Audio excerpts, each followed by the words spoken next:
കഴിഞ്ഞ ഭാഗങ്ങളിൽ നമ്മൾ കണ്ടുകൊണ്ടിരുന്നത് ചില അടിസ്ഥാന പ്രമാണങ്ങളാണ്. അത് നമ്മൾ വേദപുസ്തകത്തിൻ്റെ ആദ്യ അധ്യായങ്ങളിൽ നിന്ന് മനസ്സിലാക്കാനാണ് ശ്രമിച്ചത്. വേദപുസ്തകം മാത്രമാണ് ഈ ഭൂമി മുഴുവനും സർവശക്തനായ ദൈവം മനുഷ്യരിൽ കൂടി എഴുതപ്പെട്ടത്. അനേക ക്രിസ്ത്യാനികളും അത് വിശ്വസിക്കുമെന്ന് അവകാശപ്പെടുന്നു. എന്നാൽ അവർ ശരിക്കും വിശ്വസിക്കുന്നെങ്കിൽ അവരത് പഠിക്കുമായിരുന്നു. ദൈവം പറയുന്നത് മനസ്സിലാക്കാൻ ശ്രമിക്കുമായിരുന്നു. ഇത് പൊരുത്തപ്പെടുന്നില്ല. ഒരു ക്രിസ്ത്യാനി പറയുന്നു ഒരു പുസ്തകം മാത്രമേ ഉള്ളൂ ഈ മുഴു ലോകത്തിലും ദൈവത്താൽ എഴുതപ്പെട്ടത്. അതിനുശേഷം അവൻ സമയം ചെലവഴിക്കുന്നില്ല അത് മനസ്സിലാക്കുവാൻ അല്ലെങ്കിൽ പഠിക്കുവാൻ.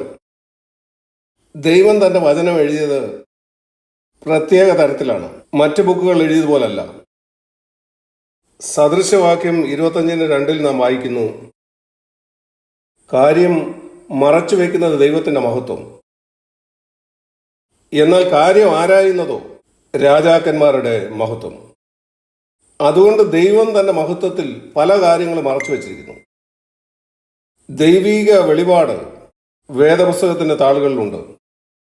നിങ്ങൾ ക്രിസ്തുവിൽ ഒരു രാജാവാണെങ്കിൽ അത് നിന്റെ മഹത്വമാണ്. അന്വേഷിച്ചത് കണ്ടെത്തുന്നു. ചില സത്യങ്ങൾ നിങ്ങൾക്ക് വേദപുസ്തകത്തിന്റെ പരപ്പിൽ കാണാൻ കഴിയും. ഇതുപോലെ ചില കാര്യങ്ങൾ ഈ ഭൂമിയുടെ പരപ്പിൽ തന്നെ നിങ്ങൾക്ക് കണ്ടെത്താൻ കഴിയും.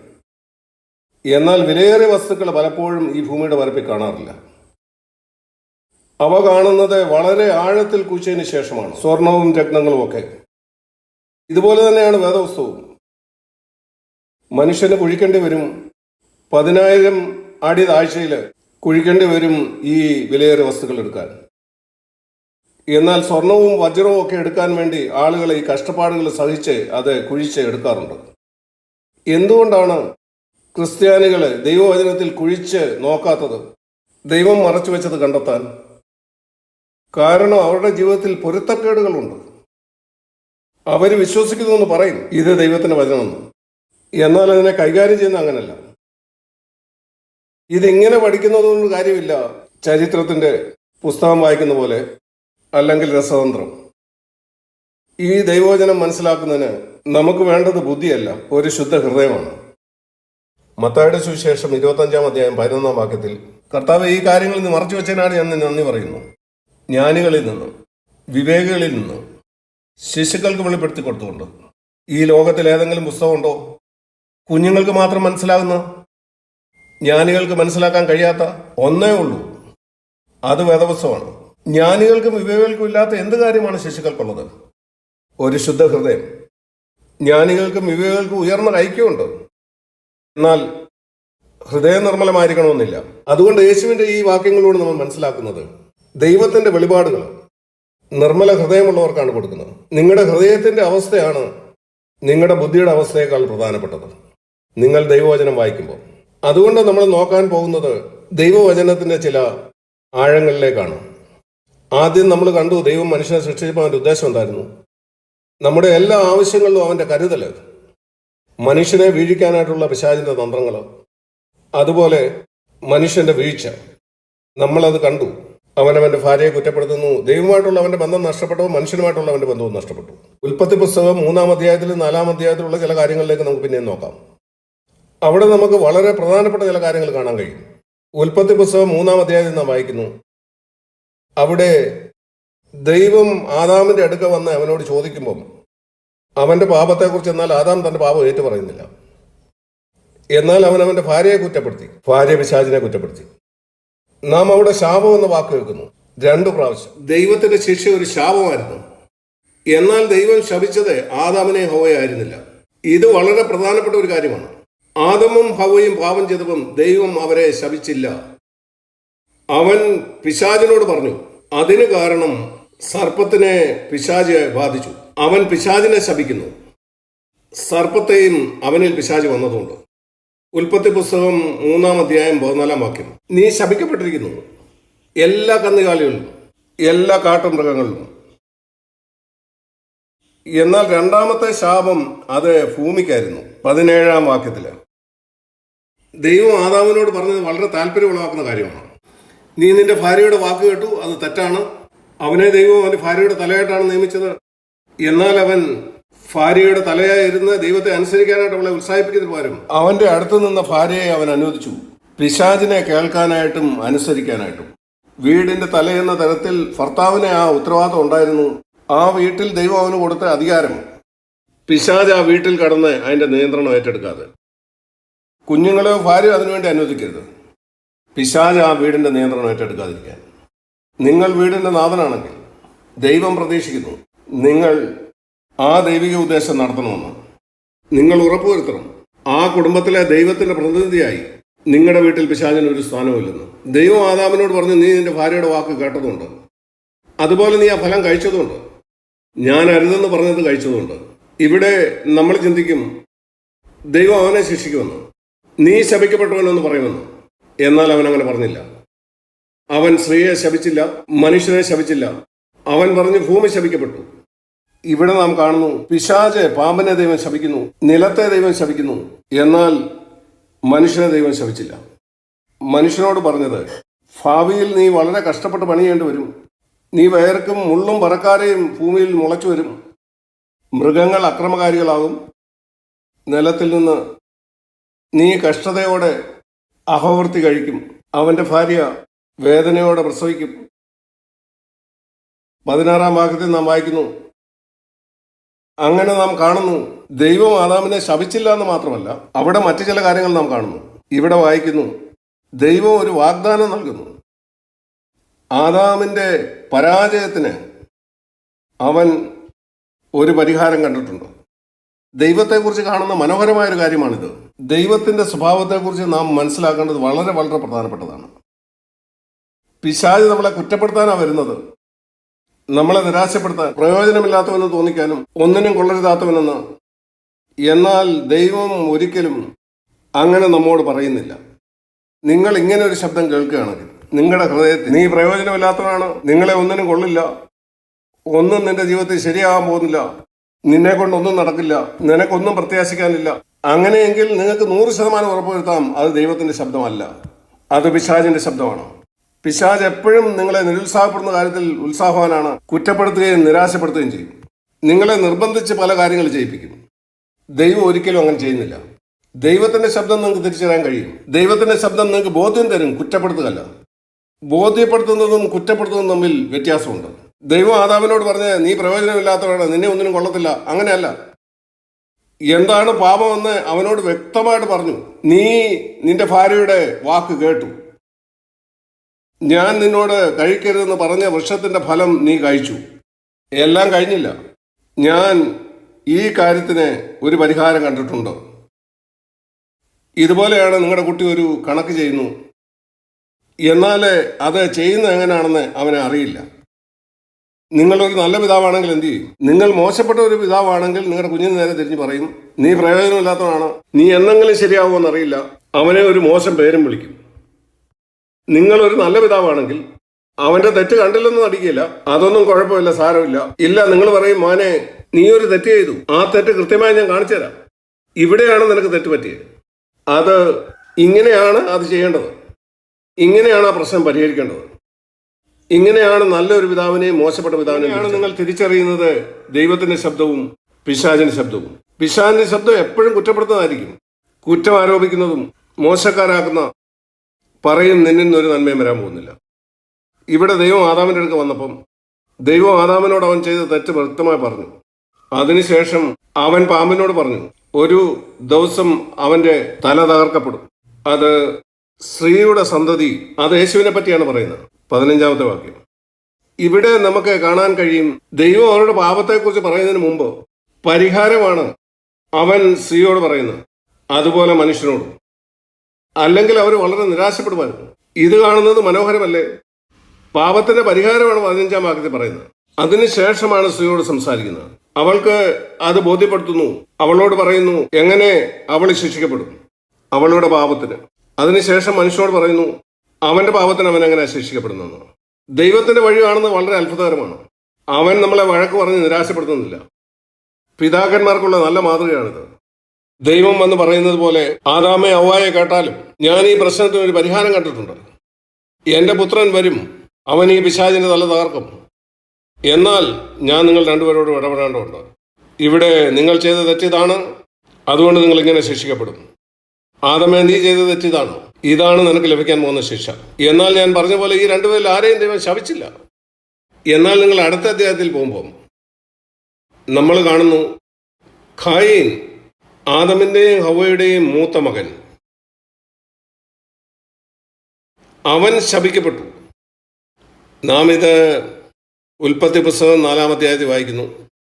ദൈവം ഖായീനോട് പറയുന്നു, 11-ാം വാക്യത്തിൽ പറയുന്നു, ഇപ്പോൾ നീ ശപിക്കപ്പെട്ടിരിക്കുന്നു. നിങ്ങൾ വ്യത്യാസം കണ്ടോ? എന്തുകൊണ്ടാണ് ഇങ്ങനെ ദൈവം ആദമിനോടും ഹവ്വയോടും സംസാരിക്കാഞ്ഞത്? എന്തുകൊണ്ട് ഖായീനോട് പറഞ്ഞു? ഖായീന്റെ പാപം എന്തായിരുന്നു?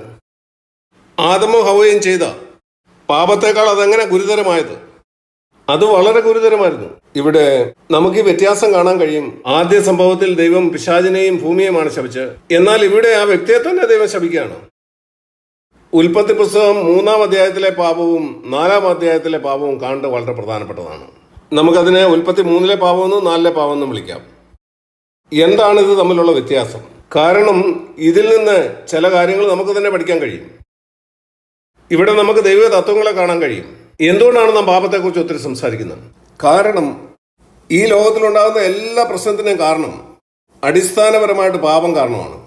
ഉദാഹരണത്തിന്, സമൃദ്ധിയെക്കുറിച്ച് ഇന്ന് ധാരാളം ആളുകൾ പ്രസംഗിക്കുന്നുണ്ട്.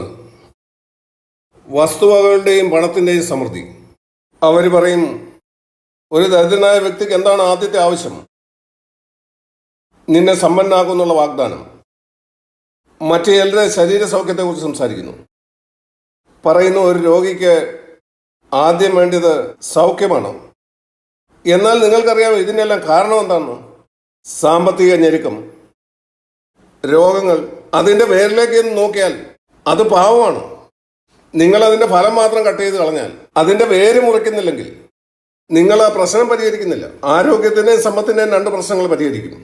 എന്നാൽ ഈ പാപത്തിന്റെ പേരിൽ നിന്ന് വേറെ 101 കാര്യം ഉത്ഭവിച്ചു വരുന്നുണ്ട്.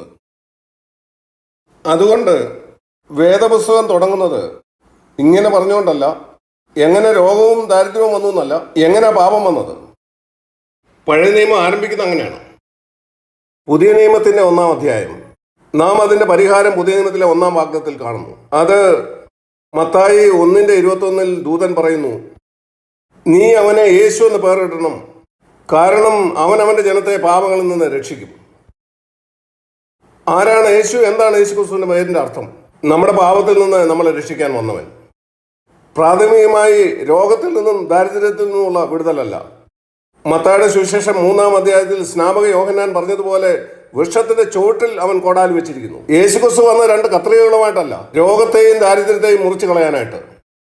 അവൻ വന്നതൊരു കോടാലിയുമായിട്ടാണ്. അതിന്റെ പേരിലാണ് അവന്റെ പ്രവൃത്തി. അത് ഏറ്റവും അടിയിലാണ്. അത് പാപമാണ്. അതുകൊണ്ട് നമ്മൾ പാപത്തിന്റെ ആരംഭം കാണണം. ആ വേരിൽ നിന്നാണ് മനുഷ്യന്റെ എല്ലാ പ്രശ്നവും ഉണ്ടാകുന്നത്. എല്ലാ വഴക്കും തമ്മിലടിയും, വിവാഹമോചനം, യുദ്ധങ്ങൾ, ഭൂകമ്പം, നിങ്ങൾക്ക് ഈ ഭൂമിയിൽ ചിന്തിക്കാൻ കഴിയുന്ന എല്ലാ മോശപ്പെട്ട കാര്യങ്ങളും, ഇതിന്റെ എല്ലാം മൂലകാരണം പാപമാണ്. നിങ്ങളുടെ ജീവിതത്തിൽ അത് പരിഹരിക്കുന്നില്ലെങ്കിൽ നിങ്ങൾക്ക് താൽക്കാലിക പരിഹാരങ്ങൾ കണ്ടെന്നു വരാം. ചില കാര്യങ്ങളിൽ ശാരീരികമായിട്ടും സാമ്പത്തികമായിട്ടും ദൈവം നമ്മെ അനുഗ്രഹിക്കുന്നുള്ള സത്യമാണ്. നിങ്ങൾ ആ വേര് പരിഹരിക്കാതെ ഈ കാര്യങ്ങൾ മാത്രമാണ് പരിഹരിക്കാൻ ആഗ്രഹിക്കുന്നെങ്കിൽ അടിസ്ഥാനപരമായിട്ട് നിങ്ങളുടെ പ്രശ്നങ്ങൾ അത് പരിഹരിക്കുകയില്ല. ഈ കാര്യങ്ങളിൽ നിങ്ങൾ അനുഗ്രഹിക്കപ്പെട്ടിരിക്കെ തന്നെ നിത്യമായിട്ട് ദൈവത്തിൽ നിന്ന് വേർപെട്ട് നരകത്തിൽ പോകാൻ കഴിയും. സാമ്പത്തികമായിട്ട് നിങ്ങൾക്ക് അനുഗ്രഹിക്കപ്പെടാൻ കഴിയും. ശാരീരികമായ അനുഗ്രഹവും അതിനുശേഷം നരകത്തിൽ പോകാൻ കഴിയും. നിങ്ങൾ പാപത്തിൽ നിന്ന് രക്ഷപ്പെടുകയാണെങ്കിൽ നിങ്ങൾ ഒരിക്കലും നരകത്തിൽ പോകുകയില്ല. നിങ്ങൾ ദരിദ്രനാണെങ്കിലും രോഗിയാണെങ്കിലും. ഏലിശ രോഗിയായിരുന്നു, അവൻ രോഗത്താൽ മരിച്ചു. 2 രാജാക്കന്മാർ 13-ാം അധ്യായത്തിൽ നമ്മൾ വായിക്കുന്നു. വലിയ പ്രവാചകൻ, എന്നാൽ അവൻ സ്വർഗത്തിൽ പോയി. കാരണം അവൻ പാപം ചെയ്തില്ല. അവന്റെ ജീവിതത്തിൽ പാപത്തോട് അവൻ പോരാടി. നാം ഇവിടെ കാണുന്നു 2 തരത്തിലുള്ള പാപം, ഉൽപ്പത്തി പുസ്തകം 3-ലും 4-ലും. ഇത് രണ്ടിലും തമ്മിലുള്ള വ്യത്യാസം എന്താണെന്ന് നമുക്ക് മനസ്സിലാക്കാം. അങ്ങനെ നമുക്ക് മനസ്സിലാക്കാം എന്തുകൊണ്ടാണ് ഒന്ന് മറ്റൊന്നിനേക്കാൾ വലുതായിരിക്കുന്നത്. വ്യത്യാസം ഇതാണ്. ഹവ്വ പാപം ചെയ്തപ്പോൾ അവൾ മുറിപ്പെടുത്തിയത് അവളെ തന്നെയാണ്. അവൾ മരിച്ചു. ദൈവത്തോടുള്ള അവളുടെ ബന്ധം മുറിഞ്ഞു. അവളുടെ ശരീരം ബലഹീനമായി, അവളുടെ ആത്മാവ് മരിച്ചു. അവിടെ ദേഹി ഇരുണ്ടതായി. ആദാം പാപം ചെയ്തപ്പം അവനെതിരെ തന്നെയാണ് പാപം ചെയ്തത്. അവൻ്റെ ആത്മാവ് മരിച്ചു, ദേഹി അന്ധകാരമായി, അവൻ്റെ ശരീരം ബലഹീനമാകാൻ തുടങ്ങി, ദൈവവുമായിട്ടുള്ള ബന്ധം മുറിഞ്ഞുപോയി. അതാണ് ഉൽപ്പത്തി 3 പാപം. ഇങ്ങനെയുള്ള പാപം നിങ്ങളെ തന്നെ മുറിപ്പെടുത്തുന്നു. ഉദാഹരണത്തിന്, നിങ്ങൾ മദ്യപിച്ചു, അല്ലെങ്കിൽ മയക്കുമരുന്ന്, അല്ലെങ്കിൽ പുകവലി, ലൈംഗിക ചിത്രങ്ങൾ കാണുന്നത്. നിങ്ങളെ തന്നെയാണ് നശിപ്പിക്കുന്നത്. നിങ്ങൾ ആ പ്രവൃത്തി ചെയ്യുമ്പോൾ നിങ്ങൾ മറ്റാരെയും നശിപ്പിക്കുന്നില്ല. അതിന്റെ ഫലമായിട്ട് നിങ്ങൾ വേറൊരാളെ പോയി നശിപ്പിച്ചെന്ന് വരാം, അത് മറ്റൊരു കാര്യമാണ്. എന്നാൽ ആ പ്രവൃത്തിയിൽ കൂടെ നിങ്ങളെയാണ് നശിപ്പിക്കുന്നത്. എന്നാൽ വേറെ ചില പാപങ്ങളുണ്ട്. ഉൽപ്പത്തി 4 വായിക്കുന്ന അങ്ങനെയുള്ള പാപത്തെക്കുറിച്ചാണ്. അവിടെ നിങ്ങൾ മറ്റൊരാളെ നശിപ്പിക്കുന്നു. കായീൻ തൻ്റെ സഹോദരനോട് അസൂയുള്ളവനായിത്തീരുന്നു. അവനെ നശിപ്പിക്കാനായിട്ട് ചില കാര്യങ്ങൾ ചെയ്യുന്നു, അവനെ മുറിപ്പെടുത്താൻ. ഇത് 2 തരത്തിലുള്ള പാപമാണ്. ഞാൻ ഒരു പ്രാവശ്യം കൂടെ പറയാം.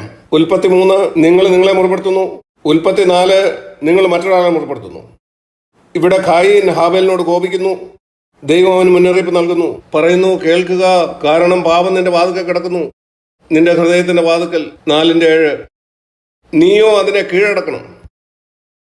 നിങ്ങൾക്കറിയാമോ, ചരിത്രത്തിന്റെ ആരംഭത്തിൽ ഉൽപ്പത്തി 3 മനുഷ്യൻ പാപം ചെയ്തപ്പം തന്നെ, അതിന്റെ അടുത്ത അധ്യായത്തിൽ തന്നെ ഉൽപ്പത്തി 4 ദൈവം പറഞ്ഞു, നീ പാപത്തെ ജയിക്കണം. പുതിയ നിയമത്തിൽ റോമാലേഖനം 6:14 നിങ്ങൾ ന്യായപ്രമാണത്തിനല്ല കൃപയ്ക്കത്ര അതിൻ്റെ ആകയാൽ പാപം നിങ്ങളുടെ കർത്തൃത്വം നടത്തുന്നില്ല. ദൈവത്തിന്റെ ആ ആഗ്രഹം ഉൽപ്പത്തി 4 നമ്മൾ വായിക്കുന്നു. സ്നേഹിത, നിന്നെക്കുറിച്ചുള്ള ദൈവത്തിന്റെ ഉദ്ദേശം എന്താണെന്ന് നിനക്കറിയുമോ? നീ പാപത്തിൽ കർത്തൃത്വമുള്ളവനായിരിക്കണം, നിങ്ങൾ അതിനെ ജയിക്കണം. അത് പുതിയ നിയമത്തിന്റെ ഒരു സന്ദേശമല്ല, ഉൽപ്പത്തി 4 അത് പറയുന്നു. നീ അതിനെ ജയിക്കണം. പാപം നിന്റെ വാതുക്കൽ കിടക്കുന്നു, നിന്നെ പിടിക്കാൻ വേണ്ടി കാത്തു നിൽക്കുകയാണ്. ഒരു പുലിയെ പോലെ നിന്റെ കതകിന്റെ വെളിയിൽ കാത്തിരിക്കുകയാണ്. അതിന്റെ ആഗ്രഹം നിന്നെ പിടിക്കുകയാണ്. എന്നാൽ നീ അതിനെ ജയിക്കണം. എന്നാൽ പഴയ നിയമത്തിൽ അവർക്ക് അതിനെ കീഴടക്കാൻ കഴിഞ്ഞില്ല. കാരണം പരിശുദ്ധാത്മാവ് അവരുടെ ഉള്ളിൽ വന്ന് വസിക്കാൻ തുടങ്ങിയിരുന്നില്ല. പരിശുദ്ധാത്മാവ് ഉള്ളിൽ വന്ന് വസിക്കുന്നതിന് മുമ്പ് പാപത്തെ ജയിക്കുക എന്നുള്ളത് അസാധ്യമായ കാര്യമായിരുന്നു. അത് സംഭവിച്ച പെന്തിക്കോസ്ത് നാളിലാണ്. അത് യേശുക്രിസ്തുവിൽ കൂടെ കൃപ വന്നപ്പോഴാണ്. അത് ജയിക്കാനായിട്ട് നമ്മെ സഹായിക്കുന്നു. അതിനെ ജയിക്കണമെന്നുള്ള ദൈവത്തിന്റെ ആഗ്രഹം ഉൽപ്പത്തി 4:7 വായിക്കുന്നു. എന്നാൽ കായീൻ അത് കേട്ടില്ല. അവൻ അതിനോട് പ്രതികരിച്ചില്ല. അവൻ കോപിഷ്ഠനായി. അവന്റെ കോപം അവന്റെ മുഖത്ത് കാണാമായിരുന്നു. മനുഷ്യന്റെ ഹൃദയം പലപ്പോഴും അവന്റെ മുഖത്ത് കാണാൻ പറ്റും. ദൈവം ആദാമിനോട് ചോദിച്ച ആദ്യത്തെ ചോദ്യം, 6-ാം വാക്യം, നീ കോപിക്കുന്നത് എന്ത്? എന്താ മുഖം വാടിയത്? അതെന്താ പ്രകാശമില്ലാതെ കറുത്തിരിക്കുന്നത്? നിന്റെ ഹൃദയം നിർമ്മലമെങ്കിൽ നിന്റെ മുഖം പ്രകാശിക്കും. എന്തോ പ്രശ്നമുണ്ടല്ലോ, നിന്റെ സഹോദരനോട് നിനക്ക് മോശം മനോഭാവം ഉണ്ടോ? ദൈവം അത് അവനെ കാണിച്ചു കൊടുത്തു. നീ നിന്റെ ഹൃദയത്തെ ശ്രദ്ധിക്കണം, അല്ലെങ്കിൽ ഇത് മോശത്തിൽ നിന്ന് വളരെ മോശത്തിലേക്ക് പോകും. അതിപ്പം തന്നെ കളങ്കപ്പെട്ടു. ഹാബേലിനോടുള്ള നിന്റെ മനോഭാവത്തിൽ ചില കാര്യങ്ങൾ ഞാൻ കാണുന്നു. നീ അത് ശ്രദ്ധിക്കുന്നില്ലെങ്കിൽ അത് കൂടുതൽ മോശമാകും. പാപം നിന്നെ ജയിക്കാൻ ആഗ്രഹിക്കുന്നു. ഖെയ്ൻ അത് കേട്ടില്ല. അവൻ പോയി ഹാബേലിനെ കൊന്നു. ദൈവം അവനോട് പിന്നെയും ചോദിച്ചു, നിന്റെ സഹോദരൻ എവിടെ? അവൻ പറഞ്ഞു, എനിക്കറിയത്തില്ല, ഞാൻ സഹോദരന്റെ കാവൽക്കാരനോ? അവൻ ദൈവത്തോട് പോയി കള്ളം പറഞ്ഞു. ദൈവം അവനോട് പറഞ്ഞു, നിന്റെ സഹോദരന്റെ രക്തം ഭൂമിയിൽ നിന്ന് എന്നോട് നിലവിളിക്കുന്നു. നിങ്ങൾ ആരെങ്കിലും മുറിപ്പെടുത്തുമ്പം ആ മുറിവ് ദൈവത്തോട് നിലവിളിക്കും. നമുക്കറിയാം, രക്തത്തിന് സംസാരിക്കാൻ കഴിയില്ല. നിങ്ങളുടെ രക്തം നിലത്ത് വീണാൽ രക്തത്തിന് സംസാരിക്കാൻ കഴിയില്ല. മനുഷ്യന് കേൾക്കാൻ കഴിയുന്ന ഭാഷ. എന്നാൽ ആ രക്തത്തിന് ദൈവം കേൾക്കുന്ന തരത്തിൽ സംസാരിക്കാൻ കഴിയും. അതാണ് നമ്മളിവിടെ വായിക്കുന്നത്. ഉൽപ്പത്തി പുസ്തകം 4-ാം അധ്യായത്തിൽ നാം വായിക്കുന്നു, 10-ാം വാക്യത്തിൽ ഖായീനോട് പറയുന്നു, നിന്റെ അനുജന്റെ രക്തത്തിന്റെ ശബ്ദം ഭൂമിയിൽ നിന്ന് എന്നോട് നിലവിളിക്കുന്നു. ഖായീൻ ഹാബേലിന് തലക്കടിച്ചപ്പം അവന്റെ രക്തമെല്ലാം നിലത്ത് വീണു. ആ രക്തം ദൈവത്തോട് നിലവിളിച്ചു, കർത്താവേ, ഞാൻ നിരപരാധിയാണ്, എൻ്റെ രക്തത്തിന് നീ പ്രതികാരം ചോദിക്കണേ. എൻ്റെ പക്കൽ അനീതിയില്ലായിരുന്നു. എൻ്റെ സഹോദരൻ എന്നെ കൊന്നു. ഞാനൊരു ദ്രോഹവും ചെയ്തില്ല. അവൻ വന്ന് എന്നെ കൊന്നു. നിങ്ങൾക്കറിയുമോ, നിങ്ങൾ ഒരാളെ മുറിപ്പെടുത്തുമ്പോൾ അവന്റെ രക്തം വീഴ്ത്തിയാലും ഇല്ലെങ്കിലും, നിങ്ങൾ എപ്പോഴെങ്കിലും ആരെ മുറിപ്പെടുത്തുമ്പം, നിങ്ങൾ ഒരാളെ ഏതെങ്കിലും തരത്തിൽ മുറിപ്പെടുത്തുമ്പോൾ ആ മുറിവ് ദൈവത്തോട് നിലവിളിക്കും. ആ മനുഷ്യൻ ഒരു പക്ഷേ വളരെ ദയവുള്ള ഒരു മനുഷ്യനായിരിക്കും. അവൻ പറയും, സഹോദര, എനിക്ക് നിന്റെ നേരെ ഒന്നുമില്ല, ഞാൻ ക്ഷമിച്ചു. അവന് തിരശ്ചീനമായിട്ട് ക്ഷമിക്കാൻ കഴിയൂ. അവന് ലംബമായിട്ടുള്ള ആ പാപം ക്ഷമിക്കാൻ കഴിയത്തില്ല. നിങ്ങൾ ആരെങ്കിലും മുറിപ്പെടുത്തുമ്പം രണ്ട് തരത്തിലാണ് നിങ്ങൾ പാപം ചെയ്യുന്നത്. ഒന്ന് ലംബമായാണ്, സർവശക്തനായ ദൈവത്തിനെതിരെ. എല്ലാ പാപവും ദൈവത്തിനെതിരാണ്. തിരശ്ചീനമായിട്ട് നിങ്ങളുടെ സഹോദരനെതിരെ നിങ്ങൾ പാപം ചെയ്തു. ആദം പാപം ചെയ്തപ്പോൾ അവൻ ലംബമായി മാത്രമാണ് പാപം ചെയ്തത്. അവൻ ദൈവത്തിനെതിരായി പാപം ചെയ്തു. എന്നാൽ കായീൻ പാപം ചെയ്തപ്പം ലംബമായിട്ടും തിരശ്ചീനമായിട്ടും പാപം ചെയ്തു. നിങ്ങൾ പാപം ചെയ്ത് മുറിപ്പെടുത്തിയ ഒരാൾ അവൻ നിങ്ങളോട് ക്ഷമിച്ചാലും ആ കാര്യം അവന് തിരശ്ചീനമായിട്ട് മാത്രമേ ക്ഷമിക്കാൻ കഴിയൂ. ലംബമായിട്ട് നിങ്ങൾ ചെയ്തതിന് ഉത്തരം പറഞ്ഞാൽ മതിയാവും. അതിൽ മാനസാന്തരപ്പെടണം. യേശുക്രിസ്തു ക്രൂശിൽ മരിച്ചപ്പം അവൻ ആ തിരശ്ചീനമായി ക്ഷമിച്ചു. അവനെ ക്രൂശിച്ചവരോട് അവരെന്താ ചെയ്യുന്നതെന്ന് അറിയാതെ അവരോട് ക്ഷമിക്കണേ. എന്നാൽ അവർ ലംബമായിട്ട് ദൈവത്തോട് ആൻസർ പറഞ്ഞാൽ മതിയാവും. അവർ അന്ത്യന്യായവിധി നാളിൽ അവർ യേശുവിനോട് ചെയ്തതിന് ഉത്തരം പറയേണ്ടി വരും. അത് ഇതുവരെയും പരിഹരിക്കപ്പെട്ടില്ല, കാരണം അവർ മനസ്സാന്തരപ്പെട്ടില്ല. നമ്മളിവിടെ കാണുന്നു, ദൈവം കായീനോട് പറഞ്ഞു, നീ ശപിക്കപ്പെട്ടവനാകുന്നു. ഇത് വളരെ ഗുരുതരമായ കാര്യമാണ്. മറ്റുള്ളവരെ ഏതെങ്കിലും തരത്തിൽ മുറിപ്പെടുത്തുന്ന ഒരു പാപം. ഞാൻ നിങ്ങളോട് ചോദ്യം ചോദിക്കട്ടെ. നിങ്ങൾക്കൊരു സഹോദരനെ അല്ലെ ഒരു ക്രിസ്ത്യാനിയെ അവൻ മദ്യപിച്ചു, അല്ലെ മയക്കുമരുന്നിന് അടിമ, അത് നിങ്ങളെ കൂടുതൽ ഞെട്ടിക്കുമോ? അല്ലെങ്കിൽ ഒരു സഹോദരൻ മറ്റൊരു സഹോദരൻ്റെ പുറകിൽ കുറ്റം പറയുന്നു, മറ്റൊരാളെ കുറിച്ചൊരു മോശപ്പെട്ട കഥ പറഞ്ഞുണ്ടാക്കുന്നു. ഞാൻ സാധാരണ ക്രിസ്ത്യാനികളുടെ കണ്ടിട്ടുള്ളത്, അവർക്ക് വളരെ അത്ഭുതം തോന്നും അവനൊരു മയക്കുമരുന്നിന് അടിമയാണെന്ന് കേട്ടാൽ. ഇതിനേക്കാളും ഒരു സഹോദരൻ വേറൊരു സഹോദരൻ്റെ പുറകിൽ നിന്നുകൊണ്ട് അവൻ്റെ കുറ്റം പറയുന്നത് കേൾക്കുമ്പോൾ, കാരണം സാധാരണ വിശ്വാസങ്ങൾ ചെയ്യുന്നതാണ്. എന്നാൽ ഏതാണ് ഉൽപ്പത്തി 3-ലെ പാവവും 4-ലെ പാവവും? മയക്കുമരുന്ന് ഉപയോഗിക്കുന്ന ആൾ തന്നെ മുറിപ്പെടുത്തുന്നു. അത് പാവമാണ്, സംശയമില്ല. എന്നാൽ അത് ഉൽപ്പത്തി 3-ലെ പാവമാണ്. കാരണം നിങ്ങളെയാണ് മുറിപ്പെടുത്തുന്നത്. എന്നാൽ മറ്റൊരാളെ കുറിച്ച് ദോഷം പറയുമ്പോൾ നിങ്ങൾ മറ്റൊരാളാണ് മുറിപ്പെടുത്തുന്നത്. നിങ്ങൾ അവൻ്റെ മാനത്തെയാണ് കവരുന്നത്. നിങ്ങൾ അവനെ മുറിപ്പെടുത്തുകയാണ്. കായീൻ ഹാബേലിനെ ചെയ്തതുപോലെ. അത് വളരെ ഗൗരവമാണ്. എന്നാൽ ആളുകൾ വേദപുസ്തകം പഠിക്കാത്തതുകൊണ്ട് കുറ്റം പറയുന്നതും ദോഷം പറയുന്നതും പുറയുന്നു കുത്തുന്ന ഒരു പാവമായിട്ട്, കുറ്റപ്പെടുത്തുന്ന ഒരു പാവമായിട്ട് അവർക്ക് തോന്നുന്നില്ല. കേസുമായിട്ട് കോടതി പോകുന്ന പാവമാണെന്ന് അവർക്ക് തോന്നുന്നില്ല. അവർ ചിന്തിക്കുന്നില്ല മറ്റൊരാളെ മുറിപ്പെടുത്തുന്നതെല്ലാം പാപമാണെന്ന്.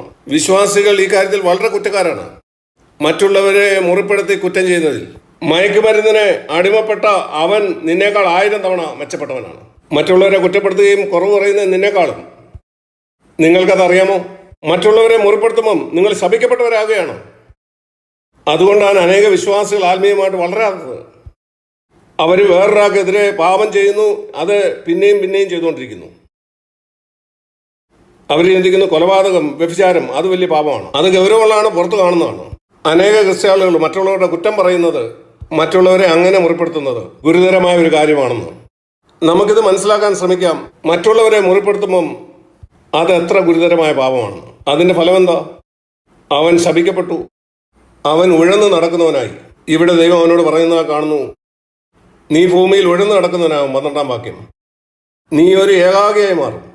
പാപത്തിൽ ജീവിക്കുന്നവർ ഒരാത്മീയ ഏകാന്തത അനുഭവിക്കും. ദൈവം അവരോടുകൂടെ ഇല്ലാത്തതിൻ്റെ ഏകാന്തത. ആത്മീയമായിട്ടുള്ള ആളുകൾ, അവർക്ക് സുഹൃത്തുക്കളുണ്ടാവും, അവരെ പോലെയുള്ളവർ. കൊലപാതക സംഘങ്ങളും തമ്മിൽ സുഹൃത്തുക്കളാവും. എങ്കിലും അവരുടെ ഉള്ളിലൊരു ഏകാന്തത കാണും, ദൈവം അവരോടുകൂടെ ഇല്ലാത്തതുകൊണ്ട്. ദൈവ മനുഷ്യരെ അവരോടൊപ്പം ഇല്ല. നാം ഇവിടെ കാണുന്നു, അതിൻ്റെ ഫലം അത് മാത്രമായിരുന്നില്ല. അവൻ്റെ കുഞ്ഞുങ്ങളും അവരും ദൈവത്തിന് ദൂരെ പോയി. ഖായീൻ എങ്ങനെ കൊലപാതകനായോ അതുപോലെ തന്നെ അവൻ്റെ തലമുറയിലും ഒരാൾ കൊലപാതകനായി. അവർ ദൈവസന്നിധിയിൽ നിന്നും മാറ്റപ്പെട്ടു. അതിൻ്റെ അനന്തരഫലം വലുതായിരുന്നു. ഈ ദൈവത്തിൻ്റെ ശാപം ഒരാളുടെ മേൽ വരുമ്പം, അതുകൊണ്ട് ഇത് മനസ്സിൽ സൂക്ഷിക്കുക. നാം നമ്മെ തന്നെ നശിപ്പിക്കുന്ന പാപം ഗൗരവമുള്ളതാണ്. എന്നാൽ നാം മറ്റുള്ളവരെ മുറിപ്പെടുത്തുന്ന പാപം അത് അതിനേക്കാൾ ഗൗരവമുള്ളതാണ്. ഇതിൽ നിന്ന് രണ്ടിൽ നിന്നും വിടുവിക്കാനാണ് യേശു വന്നത്. ഇത് രണ്ടിൽ നിന്നും വിടുതൽ ആഗ്രഹിക്കാം. ദൈവം നിങ്ങളെ അനുഗ്രഹിക്കട്ടെ.